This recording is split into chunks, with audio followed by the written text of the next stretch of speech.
Hello team, welcome to another ATP Geopolitics video with myself, Jonathan MS Pearce. This is Ukraine War News Update, first part thereof for the 7th of March 2025. A few things to say before we get started. One, a massive thank you to Michael Winkler, Peter Kluken and Dawn Fox and all the other people who support the channel so generously. There's some people, I'm mentioning those because particularly generous, and some people who help me on, say, PayPal, I can't thank them in a message back. There are some settings which means that often if I don't thank you, it means I can't, but sometimes it does take me a long time to thank you because I'm so busy. But thank you, Michael Winkler, Peter Kluken, amazingly generous, and Dawn Fox. So thank you. I am still without my lights above. They were on for about 5 seconds before they shorted. If you want to know why, go and check out my live interview with Scott Lucas. It was fascinating, but my son overflowed the bath and it came through the light fitting and on top of my head, essentially in the middle of a live interview. So that was fun. And the lights still aren't working, which is why I have this bright light in my face thing going on. And the third point, every morning, and I said this yesterday, every morning I wake up and think the US can't do anything even more ridiculous and to hamper the Ukrainians. And today they have. Every day it is amply obvious, there is ample evidence that the US has really changed sides. It's just functionally anyway.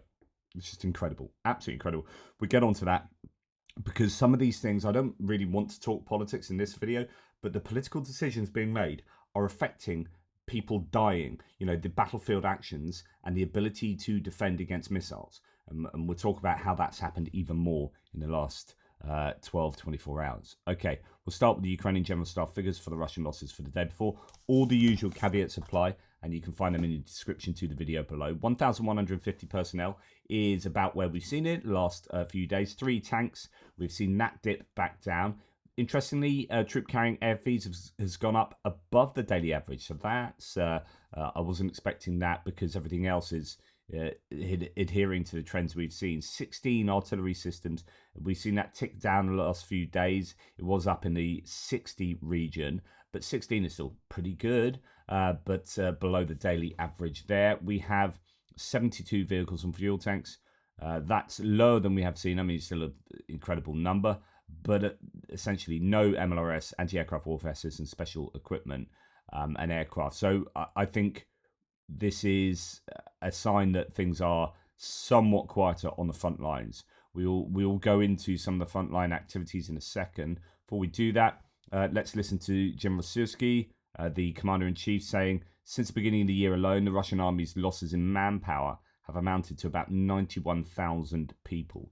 Absolutely incredible. At the beginning of this year alone, that is 2 months and a few days worth of losses. Of course, you know, that's going to be wounded, deserted, POWs, etc., etc. That's a claim from the Ukrainians. And then we see imagery like this. So this is in Usurisk. These are supposedly Russian paratroopers all loaded into body bags. Just phenomenal numbers of body bags loaded up to be flown home. So the Russians really are suffering with a large number of deaths. Guys, airborne troopers are coming home, says the person videoing this. It's harsh, he says. Usurisk, March 2025. There you go. Now, as many as 5,000 Cubans may be fighting for Russia against Ukraine, according to investigative journalists. While some were likely tricked into joining the Russian army, many have signed up to escape grinding poverty in Cuba. Russia has recruited people from many countries with historic links to the former Soviet Union, including Africa, Asia, and Latin America. The Cuban contingent, with an estimated 5,000 men, may be the second largest after that of North Korea. Russian recruiters have used Facebook and other social media sites to contact Cubans. In some cases, they appear to have used deception, promising them jobs as cooks and construction workers, but then giving them Russian army contracts to sign. Radio Free Europe has interviewed one Cuban who was captured by Ukrainian forces. Frank Dario Jeresi Manfuga claims he was tricked when he went to Russia. Quote, I never intended to kill anyone. I never wanted to take part in the war. I have a family. Dario says he knew little about the war when he was in Cuba and faced serious poverty. Quote, life in Cuba is very difficult. Breathing in Cuba, working in Cuba is very difficult. Imagine I received 1,500 Cuban pesos a month, $63 a month, when I worked as a musician, and I had to save for several months to buy myself a phone. And you also have to pay for the internet, and it is expensive in Cuba. When I could, I paid for the internet. He responded to an advert for work in Russia and was given a plane ticket to Moscow in January 2024. He says that at the airport he was met by a Spaniard. He showed me my documents and those of the 4 other Cubans who were on the plane with me, put us in his car and drove us to Rostov. On the way, he told us not to worry about anything, that everything would be fine. He didn't say a word about the war. On the way, he bought us food. The journey was long. In Rostov, they left us in a warehouse. Along with the 4 other Cubans, Dario signed a contract written in Russian, believing he would be working in construction. Instead, quote, they gave us helmets, military equipment. We refused. We started to rebel. We don't want this. We didn't come here for this. We don't want to shoot. I never had military training. I don't know how to use weapons. They insisted that we had to do it. And if you refused, they beat you. Dario says they were starved of food until they agreed to fight. Quote, at all this time they were pressuring us. They said we had to go to the battlefield, take up arms, we had to shoot because the Ukrainians would come and kill us. When they did eventually go to the front line in early March 2024, the Russians accompanying them ran away when they came under fire. Dario stayed and surrendered. Another man, Miguel from Santa Clara, signed a contract ostensibly to repair war-damaged infrastructure. He travelled to Russia in July 2023, but by September he had been sent to the front line in a Russian army uniform. It's clear, though, that many other Cubans have joined specifically as mercenaries to earn money or Russian citizenship, or both. In May 2023, the Russian newspaper Ryazantsky Vedomosti reported on Cubans joining the Russian army as contract or professional soldiers. According to the paper, quote, today several citizens of the Republic of Cuba left the military service selection point to serve in the Russian army under a contract. According to them, the Cubans want to help our country carry out tasks in the special military operations zone, and some of them would like to become Russian citizens in the future. In September 2023, the Cuban Interior Ministry announced that it had arrested 17 people in Cuba for human trafficking and mercenarism as part of the Russian-based network that was recruiting young Cubans to fight in Ukraine. So on and so forth. You get the point. But it's staggering to think there could be up to 5,000 Cubans fighting for the Russians there. There's a lot more in this thread. You can go and check Chris Owicki's threads. I would follow him, worthy of a follow. Lots of useful information. And that goes on. It's double the size of what we've read already, but you get the point. Okay, then Chris Owicki, another one, this is a shorter one, says cash bonuses are incentivizing Russian commanders to compete with each other to mount bloody assaults for symbolic or propaganda benefit, rather than doing slower but more useful work such as cutting off logistics, according to Russian war bloggers. The reporter Filatov Telegram channel writes about the perverse incentives driving Russian army tactics in Ukraine, referring as usual to the Laotian army as a means of evading the censors. I heard this about the Laotian army, and this is wonderful. Capitalism should have KPI, key performance indicators, and all that evaluation about successful success. Here, our grandfathers fought, and the Information Bureau reports told the civilian population that such and such a height was taken in heavy fighting, that it was very important, etc., etc. Let's speak about the evil joke of capitalism in the Laotian army, which measures everything in money and stimulates patriotism with hard cash. There is a settlement. There is a height. The commander has 3 battalions. You can storm the settlement, or you can storm the height above the settlement. If you storm the settlement with 3 battalions, then at the cost of 2 battalions, you can carry out the flag push operation, after which you will receive a reward and a bonus. Or you can storm the height, spending half of 1 battalion, cut off the logistics of the settlement defended by the enemy, but the neighbour will take the settlement, do a flag push, and receive a reward, a bonus, and all that good stuff. Guess how many commanders of the Laotian army will choose the path of storming an unnamed height? As Russian war bloggers have previously noted, this has led to the phenomenon of Russian forces taking Ukrainian settlements, quote, on credit. In other words, falsely claiming they have been captured before it actually happens. This has led repeatedly to the Russians suffering exceptionally high losses to retake positions they had never held in the first place, or failing to hold on to positions which they only held tenuously as seen recently in Toretsk. The financial incentives on offer to commanders have also led to performative assaults, attacking for the sake of attacking, regardless of the likelihood of success, simply in order to personally benefit the commander. Reporter Filatov comments, quote, if only they could develop bonuses for taking or destroying the enemy's logistics and communication nodes, strategically important heights, and such useful things, it would be more convenient for the infantry of the Russian army to live, survive, or win. And briefings with unsubstantiated flag planting is boring. I understand that the average person will not ask why 200 dead people are coming from the places where the flag planting took place 6 months ago. So we've heard a lot about this, but there is some more evidence or another account of how the Russians are incentivizing false reporting and poor strategizing or poor tactics. Now, Andrew Perpetua says the Russian assault on Chasiv Yar did not go well for them, points out some video footage.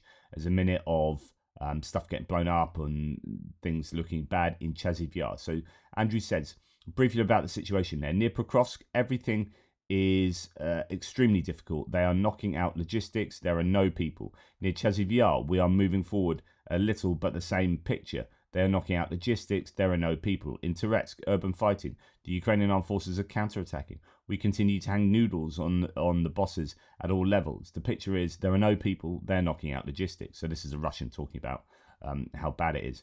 And why are there no people? Why is the lower sky behind the enemy and the advantage has a stable tendency to increase? They have wings in the sky 24/7. Baba Yagas, so the big vampire drones. Repeaters that allow kamikazes to fly 20 kilometers. Everything is more modest for us in general. The advantage in FPV used to be 1 to 6. Now it is even more. So this is what we reported yesterday. And this is not because we have fewer drones, although this too. So actually this is the same one as yesterday, but slightly different language. I mentioned Baba Yagas, didn't mention that. Yeah. It's slightly different. There is different language here, but I'll repeat this because it kind of leads to conclusion I'm going to talk about in a second. And this is not because we have fewer drones, although this too. We have fewer operators. It cannot be said that the state does nothing, but there are plenty of open courses for different types of drones. But we personally know about 30 people who completed these courses and then went on completed these courses and did not go into service, but went to hang around other courses just so as not to return to front lines, because on the front lines the attitude towards the soldier in a number of units is like a serf, and there is no for the motherland for Putin, but rather come on, F forward. After all, he received money. He is not a defender of the motherland in the proudest sense of the word. He is a loser entangled in loans at home or a poor mobilized guy. Therefore, few want to sign an open-ended contract with the MOD. Junior middle commanders, experienced, those who fought themselves, wounded 100 times, are forced to live under the constant pressure of a huge boot the size of Russia. Where is the result? And essentially good people become embittered and stop listening to their subordinates. The same thing happens in the Ukrainian armed forces, but drones save them. So, to which Andrew says, the fact is the Russian military is weak. We need to be ramping up support to Ukraine. Comrade Trump's actions are increasing the length of the war, not shortening it, but we can act to shorten it by dumping resources into Ukraine. The Russian economy is shot. Russian military is weak. It's time to boost Ukraine, repair their national morale, move on from the traitorous American cretins in Washington, and win the damn war. So Andrew Perpetua is pretty irate there. And also, this is actually from... No, this is, I think, afterwards. While Trump's team spreads defeatism and tries to blackmail Ukraine into surrender, Ukrainian soldiers on the battlefield remain unimpressed by the proclamations coming out of Washington Oblast. Their actions speak louder than words. In recent days, Ukraine has recaptured Kotlina, so that's by Pokrovsk, liberated Peshichane, pushed into Shevchenko, all of those by Pokrovsk. These gains prove two critical points. First, Ukraine still has the ability to seize the initiative. Despite immense challenges, its military can concentrate forces, execute counterattacks, and maintain operational momentum, suggesting it retains significant reserves. If the West falters, Ukraine can continue fighting until Russia collapses, slowly trading land against Russian offensive potentials. If the West finds its backbone, Ukraine can decisively defeat Russia and end the war on just terms. Second, These gains expose why both Moscow and Trump's camp are desperate to freeze a war. Russia has severely overextended itself, relying on an illusion of invincibility. The last thing Putin wants is a sustained Ukrainian counteroffensive that shatters that image. His forces are overstretched in multiple areas, and their attention is shifting to Kursk, an axis Russia wants secured before entering negotiations on its own terms. Yet while Trump humiliates America's allies, Ukrainian forces show their presence deeper into Toretsk day by day, a city Russia supposedly captured months ago, a city where Ukrainian resistance has inflicted an estimated 13,000 Russian casualties to date. Meanwhile, Trump and his enablers repeat Kremlin talking points verbatim. J.D. Vance, parroting Russian propaganda, claims Ukraine is losing and should negotiate. Trump himself dismisses Ukraine's struggles, stating this war should be over in 24 hours. If I were president, it would be over. The reality, Trump has no interest in real intelligence. He's fed by sources aligned with Moscow, amplifying falsehoods to justify abandoning Ukraine. On the battlefield, Ukraine isn't waiting for Washington Oblast to wake up. They're proving once again that this war is far from over.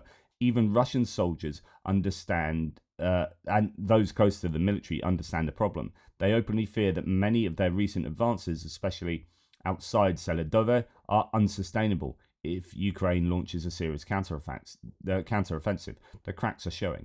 Yet, instead of ensuring Ukraine has what it needs to end the war, quickly and forever, Republicans prefer to play political games at the cost of civilian lives. They stall aid, they embolden Russia, and pretend negotiations with Putin are anything but surrender. Really powerful points there. Now, it has to be noted that Kursk is looking dodgy. Bad news from Kursk, says Jürgen, nailed it. The Russians have cut off most of Ukraine's bridgehead in the Kursk region from the border, according to Deep State. The enemy managed to do this by using a significant number of servicemen of the armed forces of the North Korean Republic. Currently, almost all roads to Sudzha are either closed or under fire control. We are waiting for more information. So it looks like the Russians have tried to cut the Ukrainians off at the neck down here, in the area coming into Russia, but of course the border does come all the way down here. This is looking very challenging there for the Ukrainians, whereas other places along the front line are looking better for the Ukrainians. Here we have some video footage of some destruction in Bryansk. This is in an oblast in Russia, just to the left of where we were just looking in Kursk.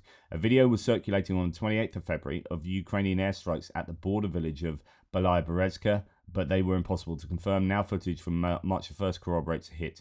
30 plus Russian military wounded and an unknown number of people died there. Then there's a claim yesterday that Ukraine struck a command post in Kherson Oblast, a stronghold in Kursk Oblast. March the 5th strikes targeted the Russian Marine stronghold in Plakovo in the Kursk sector, and the command post in Oleshki in Kherson. So some successful strikes for the Ukrainians there.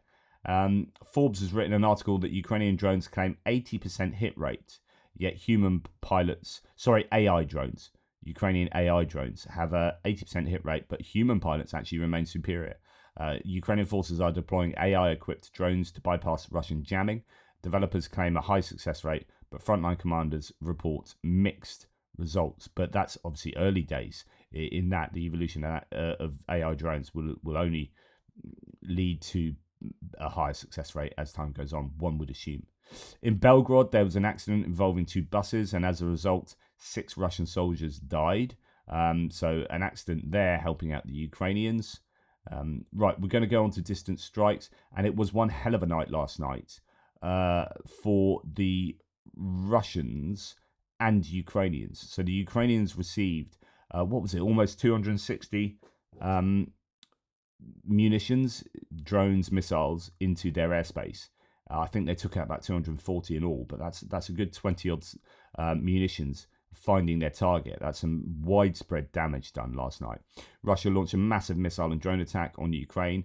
The Air Force reports that F-16s and Mirage 2000s, so I think that's the first time we've had confirmation that Mirage 2000s have been involved in defending the skies. 25 out of 35 KH-101 or KH-555 cruise missiles were shot down. 8 out of 8 calibers, 1 out of 8 KH-59 or 69 missiles, 186 out of 194 Shahid drones, 100 shot down, 86 suppressed. So that is leaving 8 Shahed drones to find their mark. I think all of the cruise missiles fired from the Black Sea were shot down, but there were planes up as well and whatnot. So really widespread attack there. Here are the approximate routes of the Russian missiles, mainly aimed at the energy infrastructure. So gas infrastructure. Odessa was targeted again. A lot in the west were targeted. We've got, what do we have? Sumy, Kharkiv, and I think Poltava there. But it mainly looks like the energy infrastructure was the main target. French-made Mirage 2000 jets join Ukraine's defense against Russian strikes for the first time. The air defense has intercepted 34 missiles and 100 drones overnight. Well, the numbers we saw actually were, there, as you can see. Okay, so Russia launched another massive attack on Ukraine, targeting residential buildings, civilian energy, and gas infrastructure of Ukraine. Explosions were heard in Kharkiv, Ternopil, Odessa, Ivano-Frankivsk, Sumy, Poltava, Vinnytsia, Dnipropetrovsk, Chernihiv, and Khmelnytsky. So Khmelnytsky and Ternopil, that's Ternopil, I think there. Khmelnytsky region here. So there are a lot of damage done over to the west. As Tim White said, it looks like all the cruise missiles fired from warships were shot down. He's got more confirmation of explosions in Ternopil. Gas infrastructure was hit there. Whole of Ukraine was under missile threat. This is 6 hours ago last night. And so on and so forth. So just wide-ranging strikes on Ukraine. However, Ukraine, just wondering if there's... Odessa was under attack last night. Fires broke out in 3 residential buildings, but critical infrastructure was also hit. 6 successful attack by Russia on power facilities in Odessa in the last 2 weeks. So, it was a challenging night for the Ukrainians. So it was really hardcore there last night. Pivdeni, which was hit not last night but the night before. Energy experts expect that Pivdeni, this kind of other port near Odessa, will be cut off from mains power for 5 days following 2 nights ago's massive attack, massive drone bombardment, when for the 5th time in 2 weeks, Russia managed to hit a substation in the region. And of course, they then again attacked last night. There was significant explosions. I think this was early this morning in Kharkiv. Building was hit in the Kievsky district. 1 person's been injured and pulled from under the rubble. Don't know what was targeted, but the mayor of Kharkiv said infrastructure target was hit in the city. Explosion was big, so big numerous apartments were shattered. Windows and whatnot were shattered in the blast wave. So definitely some big explosions going on last night. It's clear now that Russia's incredibly long attack with a 2 wave of drones punctuated with missiles, including foreigns from the Black Sea, was attacking the energy sector again. This time gas was targeted. Now, Ukraine also struck at Russia with a massive wave of drones. There are explosions reported in Crimea. Reports of stuff in the air all over the shop. But we are hearing very little at the moment from the sources. So much bandwidth is being strangled by what's going on geopolitically.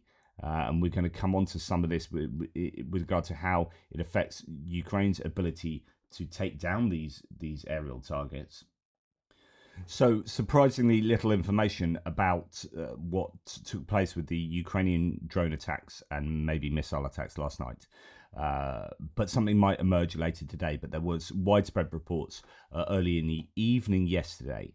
I was just looking to see whether anything else had come out. You've heard me say the last couple of days, I said this in my live stream yesterday with Brendan Kelly, and I've talked about this recently about how there's this corridor along the front line where the Ukrainians have this massive advantage in drones, in FPV drones and whatnot. And I've said that they are trying to replace soldiers with drones because they have way more drones than soldiers, effectively. And they can keep generating drones and they can't keep generating soldiers. And actually, this is exactly what CSIS report is just saying. A new CSIS report underscores the radical nature of what we're seeing in Ukraine. Quote, the Ukrainian military's objective is to remove warfighters from direct combat and replace them with autonomous unmanned systems. Many tasks that AI still can't perform, though. Autonomy, defined by the US military as a system's ability to accomplish goals independently or with minimal supervision in complex and unpredictable environments, is not yet present on a battlefield in a war in Ukraine, although we just heard earlier that there is the use of AI. Today, AI replaces 99% of human labour. While such systems may operate without direct human control, they typically do not perform the entire process of finding, selecting and engaging targets independently. Ukraine is implementing the open modular systems approach that the Pentagon has long championed but never delivered. Quote, companies are focusing on delivering separate autonomous functions while ensuring their compatibility across multiple platforms and unmanned systems. The Ukrainian defense industry is pursuing an approach of training small AI models on small data sets rather than developing large all-encompassing models, and allow companies to train their models in a protected military environment. This fits with The Economist reporting, quote, advancements have extended target recognition ranges from 300 meters to an average of 1 kilometer in combat and up to 2 kilometers in optimal conditions. AI also counters decoys and camouflage, which can deceive the human eye. By removing the need for constant manual control and stable communications, both of which are vulnerable to electronic warfare and lack of operator skills, drones enabled with autonomous navigation raise the target engagement success rate from around 10 to 20% to around 70 to 80%. And we just heard about 80% success before. As a result of more efficient mission execution, these systems can often achieve objectives using just 1 or 2 drones per target rather than 8 or 9. Integration of fully autonomous flight from takeoff through mission to landing makes systems reusable. In 2024, Ukrainian forces began purchasing 10,000 AI-enhanced drones, a preliminary yet significant step towards a broader adoption of advanced autonomous systems. The figure represents only a fraction of the nearly 2 million drones. Swarming at stage of small-scale experiments, however, fully realized swarms where drones communicate, make decisions, and adapt in concert have yet to be developed. Will need advancements in AI algorithms, communication protocols, and real-time decision-making, as so on and so forth. So really interesting. In fact, I can probably, I'll finish this. Current human-in-the-loop practices allow operators to override autonomous functions, ensuring critical ethical and strategic judgments remain under human control. The approach lays a foundation for broader autonomy in the future. Really interesting. So AI being used more. Swarms are on the way, but not yet fully realized. Humans can override decisions for ethical reasons, and they are trying to replace humans with drones. I mean, all of this is fascinating stuff. Right, now we're going to go back to the bad news. What the hell is the Trump administration doing?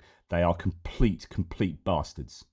So US aerospace company, so a private company, Maxar Technologies, that I've seen many people use Maxar.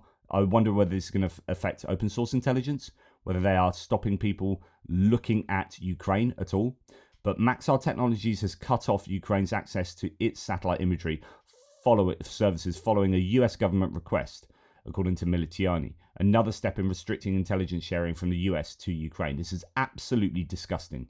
The American aerospace company Maxar Technologies has disabled Ukraine's access to its satellite imagery. Nathan Ruza says the US admin has obviously pressured a private company to stop selling resources that are helping an allied fight a war against a dictatorial invader. Let that sink in and realize that the US is no longer an even slightly reliable partner. Oliver Alexander says Maxar's cut off satellite imagery access to Ukraine, undoubtedly due to US government pressure. This means that not just classified, but commercially available unclassified intelligence products are being cut off. I now fully expect Starlink to be next. It is happening. On the other hand, Britain will continue to supply intelligence to Ukraine, though the more limited capabilities on offer from London and other EU countries will make it difficult to replace the flow halted from US earlier this week. The UK will now continue to supply its analysis of the raw data. The United Kingdom says St. Javelin will continue providing intelligence, again quoting from The Guardian, to Ukraine after the suspension of data transfer by the US. They are not, quote, they are not as effective as US capabilities, not of the same scale, and cannot replace them, a source told the publication. However, they will allow Ukraine to maintain an early warning system, well, that's nice, for attacks, and to some extent assist in striking deep into Russian territory. Yesterday, French Defense Minister Sébastien Lecornu publicly stated that France would continue providing intelligence to Ukraine.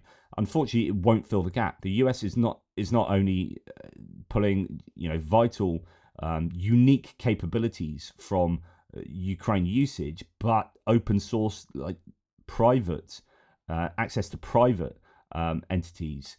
It's just insane. And then we have Tulsi Gabbard. So Michael White says, in fact, it came from, we'll come to him in a second. So Tulsi Gabbard, and a report that allies are considering withholding intelligence from the US.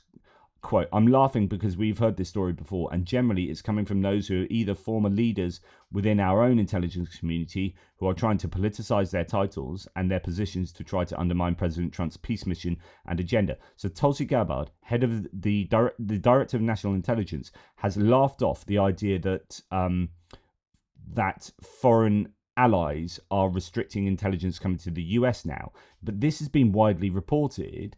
And Michael White says, in fact, it's come from active MI6 officers who are horrified by her appointment.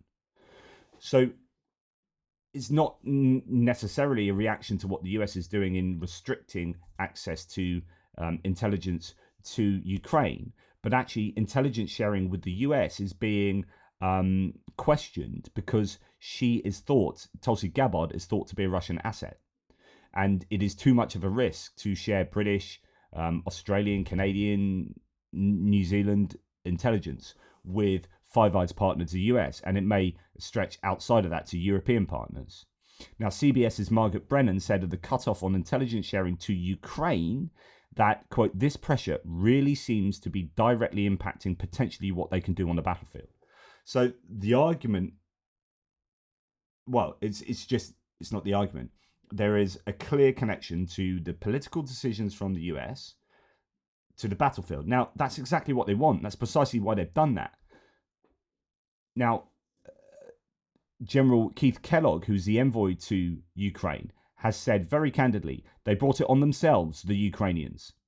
He added later about the cutoff, the best way I can describe it is sort of like hitting a mule with a 2x4 across the nose. You got their attention.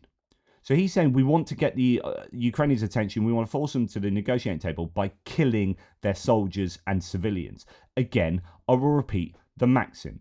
The US prefers Ukrainian civilians and soldiers to die than Russian soldiers die in order to force a negotiation. It's disgusting, it's despicable, and it's happening even more with each passing day.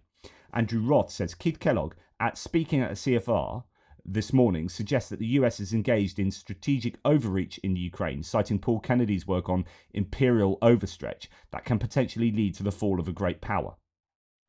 Kellogg says that he had a ringside seat for Zelenskyy-Trump meeting.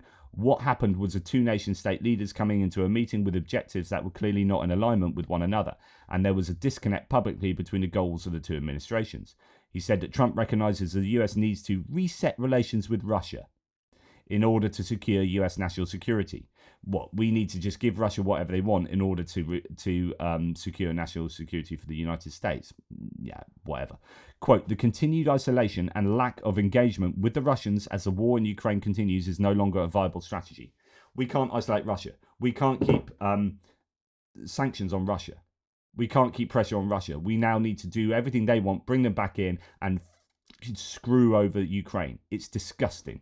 In conversation with Margaret Brennan, Trump envoy Keith Kellogg says of the US intelligence cutoff, very candidly, they brought it on themselves. This is all Ukraine's fault. This brought an audible gasp in the room at CFR after Kellogg said of intelligence cutoff, the Ukrainians brought it on themselves. Interesting that Kellogg has twice listed the advisors surrounding Trump as Rubio, Waltz, Bessent, and Lutnick. So that is Marco Rubio, the Secretary of State, Mike Waltz, the National Security Advisor, Scott Bessent, the Treasury Secretary, and Lutnick, the Commerce Secretary.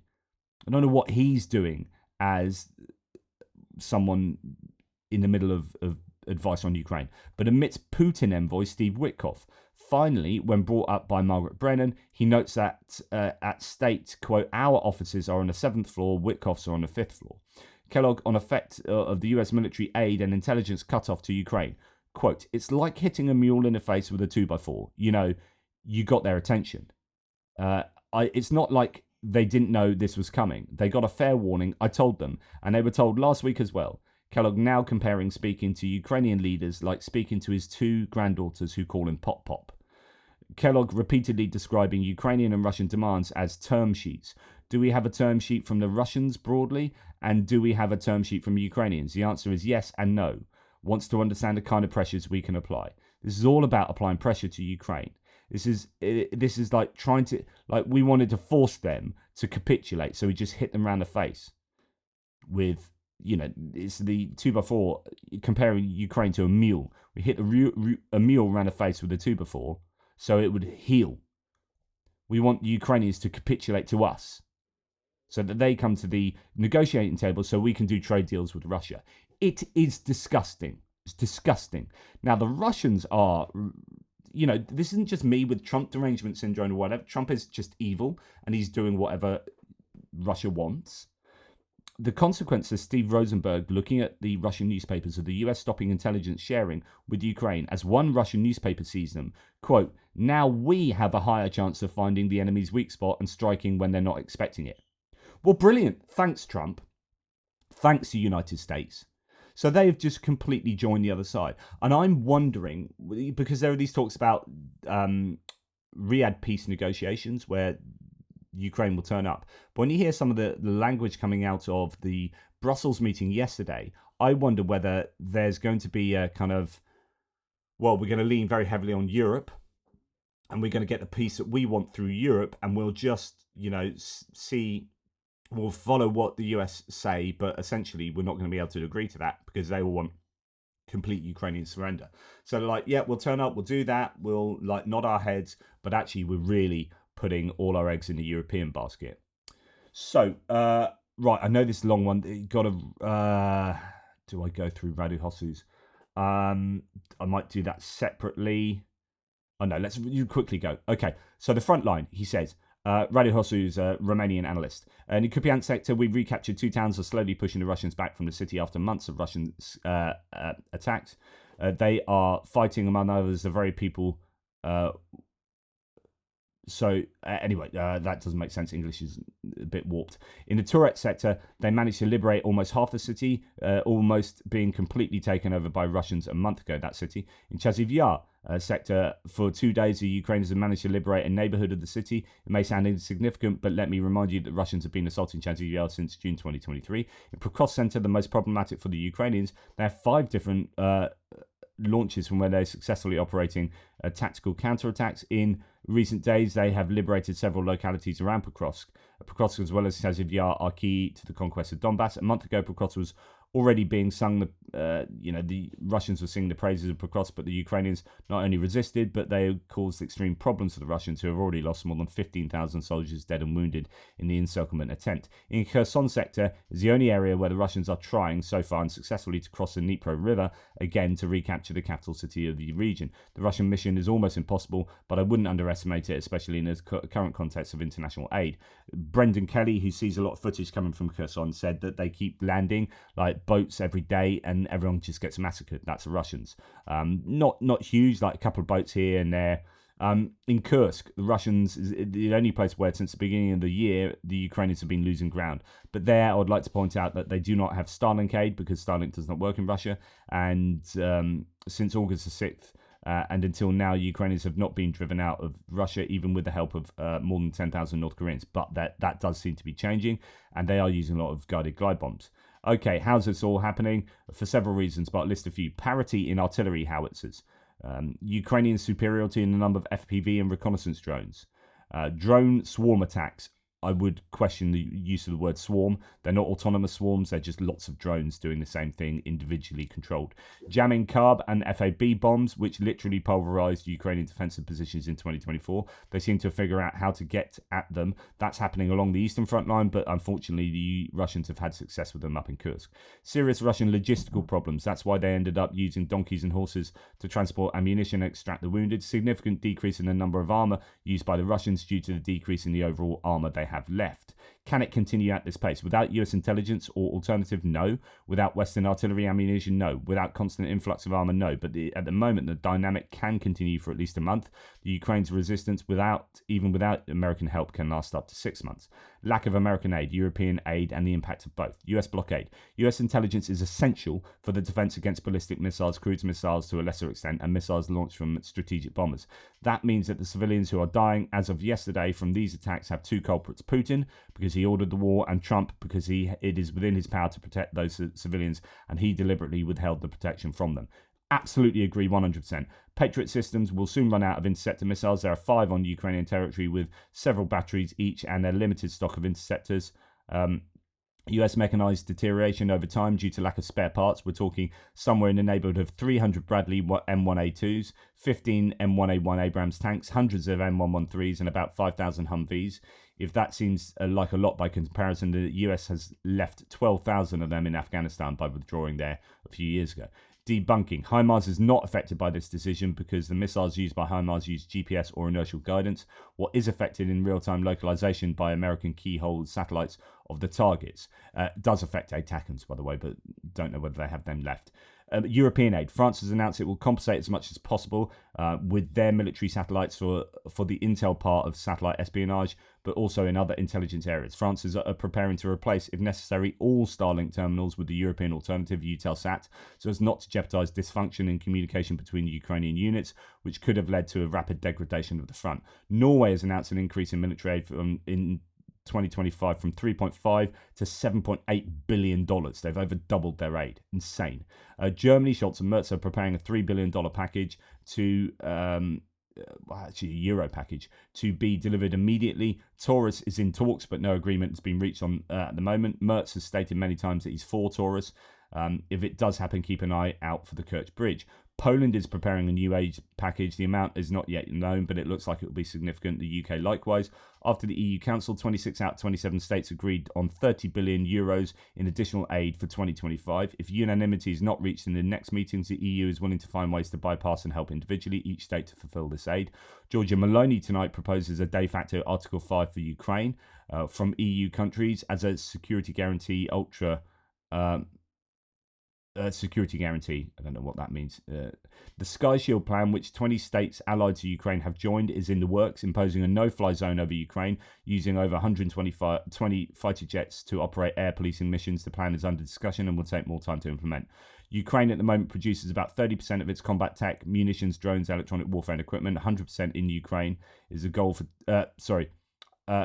goal for 2025 is to reach 50% of their needs. Production capacity is about 35 billion annually. Only Ukraine does not have the money to produce as much as it can.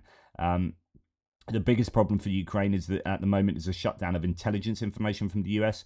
That was essential for command control, targeting, defense planning attacks, early warning system targeting, guidance for capabilities. France and Ukraine, although the Danish-backed ICI satellite, are trying to make up for the lack of US intel, but Europe does not yet have the same capabilities as the US, but what will be offered is enough of what the Ukrainians need when it comes to resistance, counterattacks, but probably not enough if we're talking about massive coordinated movements of units in the event of a counteroffensive. The second big problem is the limited stockpiles of air defense missiles, especially for the Patriot, the only systems capable of shooting down Russian ballistic and hypersonic Kinzhal-type missiles with high efficiency. SAMP-T systems are a decent alternative, and Italy and France have announced they are willing to offer more such systems. Germany will offer new RST systems.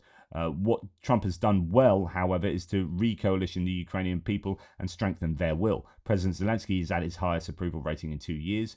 The US recently secretly negotiated with Tymoshenko and Poroshenko to help them topple him by demanding and forcing a wartime election, although that's been denied.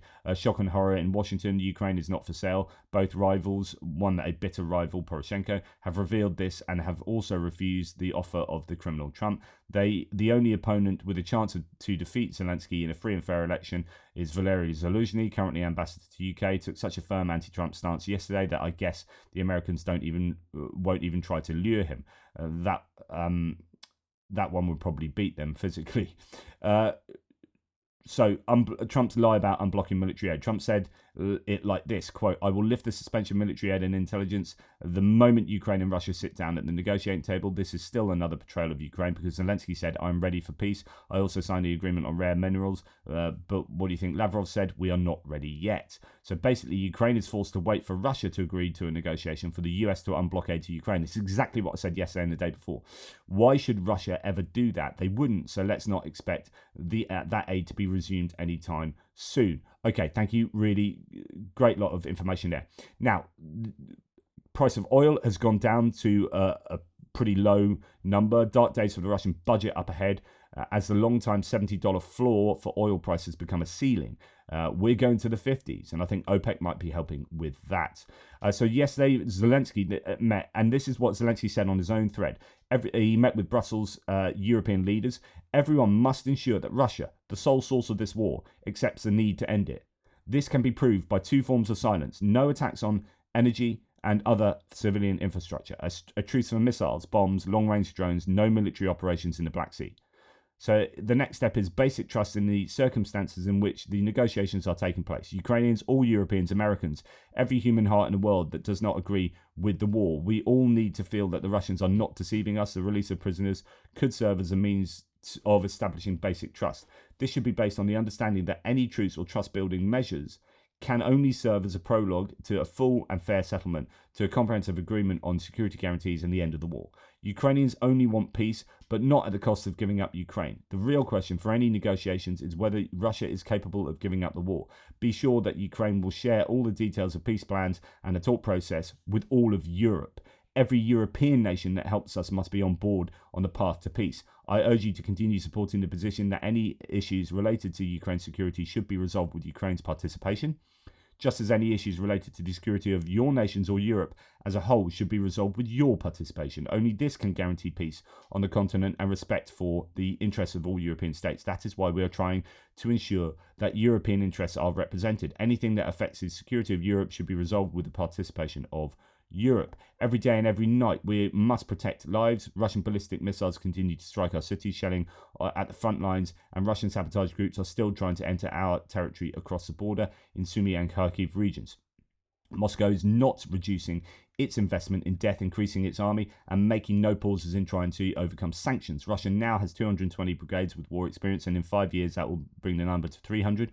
We must respond to this by taking care of lives now, tomorrow, and in the future. I welcome the European Commission's efforts to rearm Europe. The Rearm Europe plan is the right initiative. The defence funds under this European plan should strengthen all parts of Europe, and I call for the significant part to be allocated to arms production in Ukraine. Our industrial capabilities are the fastest and most relevant to the current security threats. I welcome the efforts of my European colleagues to increase national defence spending and modernise national armies.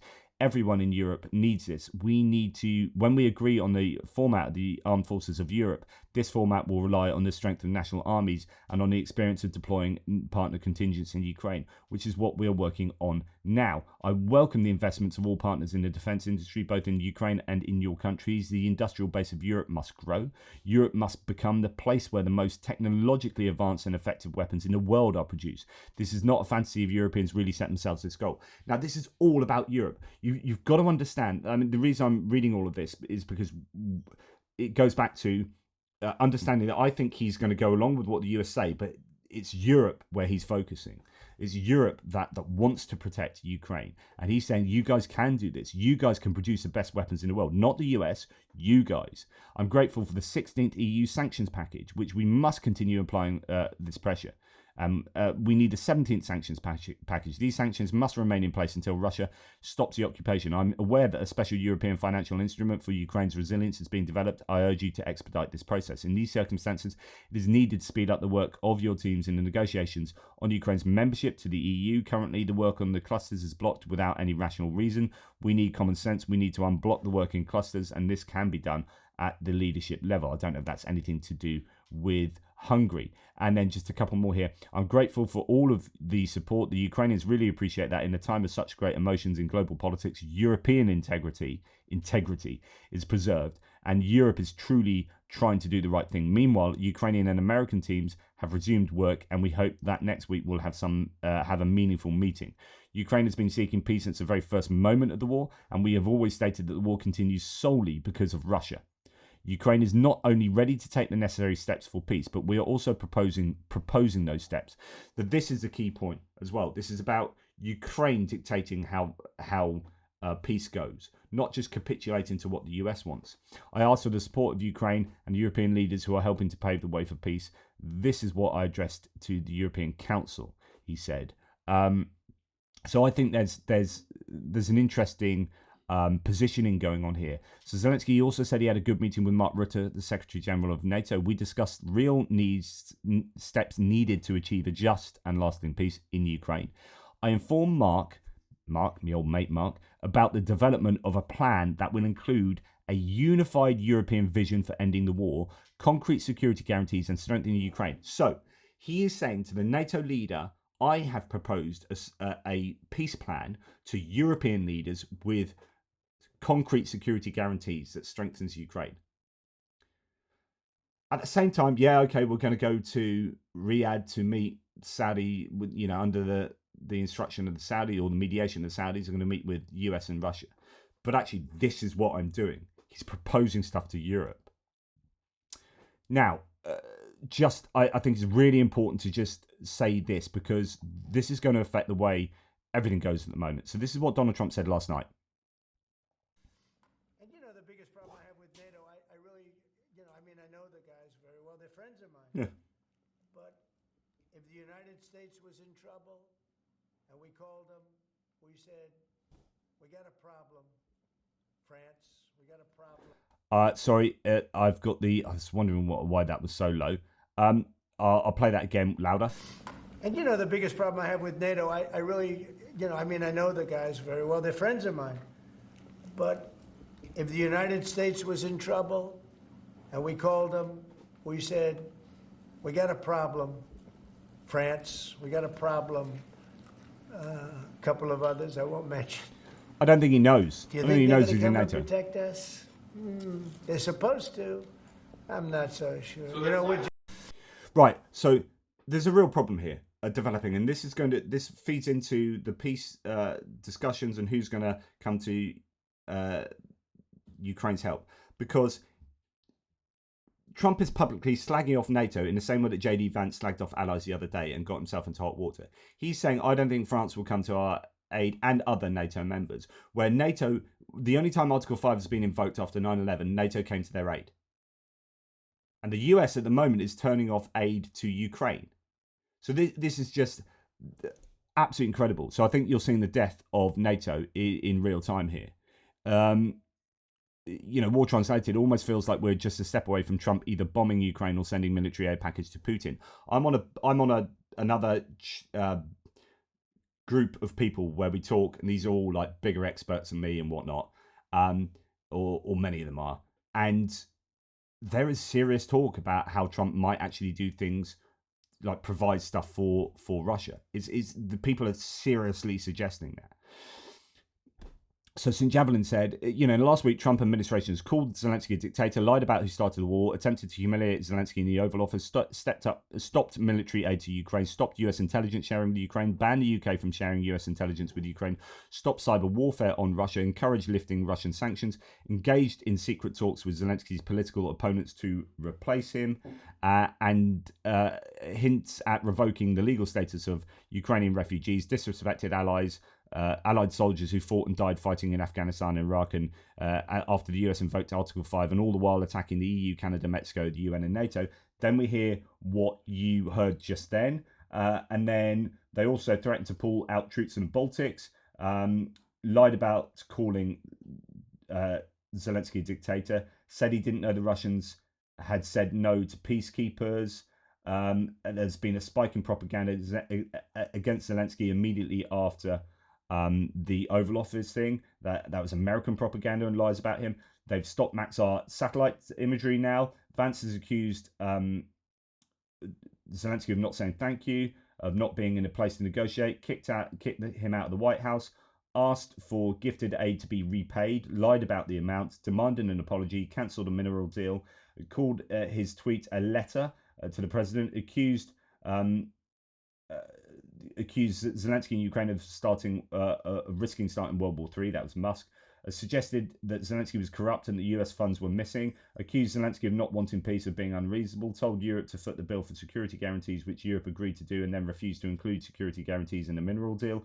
Accused Ukrainians of corruption, that the US equipment had been sold and transferred out of the country. People like Tucker Carlson negotiated in Saudi Arabia without Ukraine and sabotaged leverage in his negotiation position, and that extra stuff came from Benny Pie. Thank you very much, Ivan.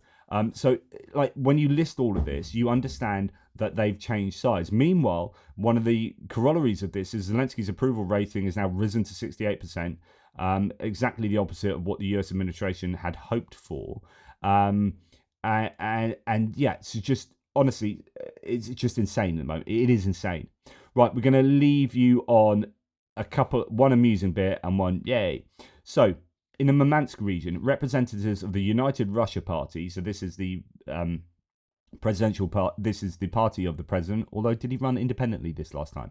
Anyway, the United Russia is traditionally Putin's party, has gifted meat grinders to the mothers of their sons who were killed in the war against Ukraine. I mean, you can't make that up, really. So yeah, we've lost a son in this war. What have we been gifted? A meat grinder.